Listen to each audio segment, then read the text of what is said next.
দ্বিতীয় নাম্বার হলো ইদাশ শামসু কুওয়িরাত।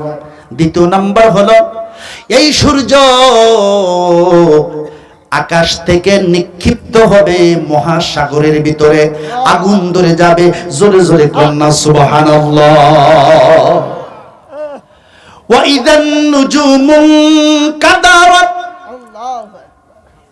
এই চন্দ্র তারকা গ্রহ নক্ষত্র পুঞ্জি যা আছে, এই গ্রহ পুঞ্জিগুলো টাস টাস করে আকাশ থেকে খসে খসে জমিনে পড়ে যাবে।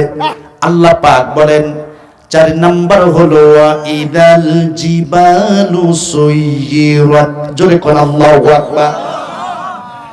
এই যে দুনিয়ায় যত পাহাড় দেখতে পাই, কয়েকদিন আগে আমি নেত্রকোনা মাহফিল করে এতে সুনামগঞ্জ মাহফিল করেছি, বর্ডারে নীলয় গিয়ে দেখি আর্মিরা সেনাবাহিনীর ক্যাম্প বালুর চরের উপরে তারা ফুল দিয়া আল্লাহু আকবার বানায় রেখেছে। ধরে আল্লাহু আকবার। সুনামগঞ্জের বর্ডার থেকে নেত্রকোনা পর্যন্ত বাজানদে ১০৫ মাইল এরিয়া করে আল্লাহ ভারত আর বাংলাদেশের মাঝে আল্লাহ একটা পাথরের পাহাড়ের প্রাচীর অন্তরাল করে দিয়েছে।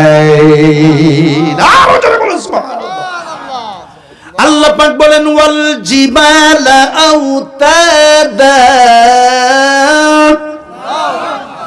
আল্লাহ পাক বলেন আমি এই পাহাড়গুলো পেরেক হিসাবে, লোহা হিসাবে কেটে দিয়া এই পৃথিবী পানির উপর ভাসমান আমি ভারসাম্য রক্ষা করেছি। জোরে করে আল্লাহু আকবার। ওয়াজ হবে বিজ্ঞানের, মহাবিজ্ঞান কোরআনের ওয়াজ হবে ইনশাআল্লাহ। যত আয়াত শুনবেন প্রতিটা হরফে হরফে নাকি আমলনামে চলে যাচ্ছে।